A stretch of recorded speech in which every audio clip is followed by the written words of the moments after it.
Seth, what percent of the office's budget will you commit to cut compared to fiscal year 2010 if you're elected? Now that's not a softball question. Frankly, that's one that I'm not certain I'm ready to answer. I think that, let me tell you a little bit of philosophy and what my goal will be. I was the guy who sponsored in the House Bill 210 and House Bill 430. 210 was a pay cut for legislators and the governor and the statewide elected officials until Ohio's economy recovered. Let me tell you, that didn't make me popular with a lot of Democrats and even some Republicans. House Bill 430 really gets to what Peter was talking about earlier, where it's a bill that would align departmental salaries by department, not taking targets at individual state workers, but align them with Ohio's economy. Now the fact is, the government in proportion to the private economy is much too big.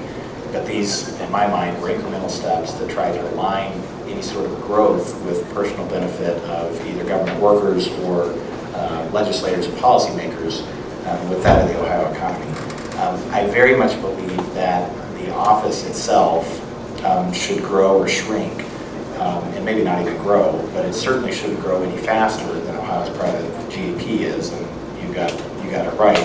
Ohio's GDP right now is shrinking.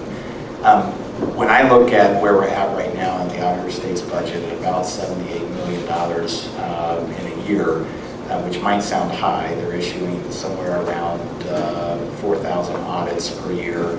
I can tell you that any sort of cut in that budget will have to be looked at in comparison to what services that aren't going to be provided. But let me also say that that doesn't mean I don't believe a cut can't happen, because I talked to you about the Huber Heights experience. We're cutting the revenue, force the employees to do more with less. I talked to you about the independent public accountants and how that can be expanded, and that will drive efficiency. I certainly believe that there should be no more increase as long as Ohio's GDP is slowing. Mary's already done some of that cutting, and I will try to do the same. And let me just say one last thing. As I've looked at this budget, there was a big backlog that Mary Taylor inherited of audits that had not been released, which speaks to the problem with the public's trust. The number of audits that office has released has gone way up since she took office. The budget itself has not necessarily gone down. So I'm going to have to get there, figure out what backlog I'm left with, and then work to cut from there. I guess if I just had to pin a number, I would say somewhere in the 5 to 10% range would probably be out of the gate my goal. But I think the public's trust needs to be protected in that regard. So I hope that's a good enough answer for that. Thank you.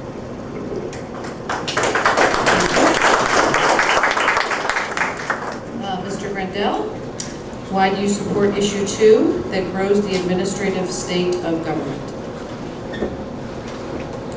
I didn't write the question, I just asked them. Why do you support issue 2 that grows My support. Oh, well, I can tell you exactly why we support issue 2 last year. The Humane Society of the United States was one of the folks that run those ads that you see, little kitties and little dogs who are crying, and they ask you to send them $19.95 a month. That's not your local Humane Society, folks. That is a radical organization. If you go to their website, amongst other things, they don't want us to eat meat, eggs, and poultry. They are right up there with PETA on the extreme activist side. And they went to California and they trammed down a constitutional amendment in California that restricted the means for raising calves, chickens, poultry, and pigs. And if you're going to get a chicken in California next year, it's coming from Mexico. They then went to Colorado and threatened the Colorado legislature that if they didn't pass the same kind of restrictions that California passed, they were going to stick it on the ballot in Colorado. And the Colorado legislature, ran tail and ran and passed the same kind of restrictive requirements that the Humane Society of the United States wanted. And now you're going to have problems with the raising of poultry, beef, and pigs in Colorado. The Humane Society of the United States came to Ohio a little bit over a year ago and said if we didn't do the same thing in Ohio and restrict the way we raise calves, poultry, chickens, and pigs, they were going to put the same thing on the ballot in Ohio, and we were going to see agriculture in Ohio, which is still Ohio's number one business, take a crushing, destructive position because of these overly restrictive and unnecessary regulations. So the response, working with everybody involved, the farmer and everybody else, was issue 2. I don't like growing big government. I don't like putting a constitutional amendment, but I don't like the Humane Society of the United States coming in here and telling me I can't have chicken, or that I can't have an egg, or that I can't get beef because of the restrictions they're going to put on how our Ohio farmer is going to be able to raise those things. That's what issue 2 was all about. It was an offensive effort to try to stop the Humane Society of the United States destroying Ohio agriculture as they're doing in Colorado and California. And unfortunately, they didn't keep my amendments in. That would have helped us this year, but instead the Humane Society of the United States is out there right now getting signatures to put their constitutional amendment on the ballot this November, and they're still going to try to pass the overly restrictive measures they've done in California and Colorado. We're hoping that since we now have this board, that board will discourage voters from passing this other constitutional amendment. This battle is still going to rage, and I guarantee you don't want Ohio to have the kind of constitutional amendment they're putting on the ballot this year, but that they passed in California and Colorado. Okay, this will be our final question for each person. I don't know if you had a decision whether we're going to go with the principal's question. Yes, those are at the end. We just have a few more. This is it. This is the last question for each candidate. So. Yeah, they're almost through the last one. We just have a few more to ask. No, everybody's we've gotten full cycle for everybody.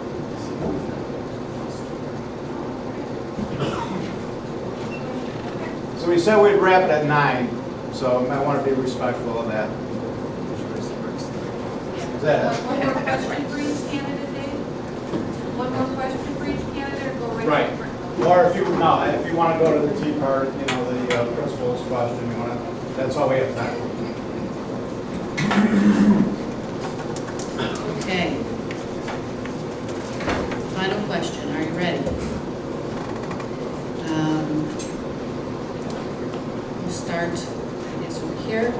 Mr. Grandel, once elected, and this is for all of you, and you want to make it a minute?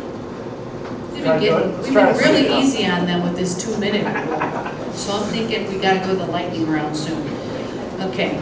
Once elected, how will you apply the Tea Party principle of limited, constitutionally based government? 1 minute. Simple. Finish the job I started in the Senate by getting the constitutional amendment passed in Ohio that says the 10th Amendment counts, reestablishing Ohio state sovereignty under the 10th Amendment, and individual rights of citizens under the 10th Amendment. Secondly, getting the constitutional amendment passed that will allow you to elect out of this god-awful national health care mandate based on your powers reserved under the 10th Amendment. I truly believe the power comes from the people, it goes to the state and then the federal government, and as Seth said, we have to turn that pyramid back where it should be so that we have our rights protected. And I got to tell you, I thank you all for being members of the Tea Party for coming out today. You are the future of our country and our salvation. It is only with your help that we're going to convince enough of these brethren of mine to actually start honoring the 10th Amendment and doing what's good. Thank you.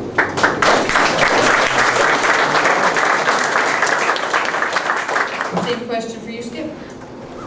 I'm sorry. I did a thank you to you guys.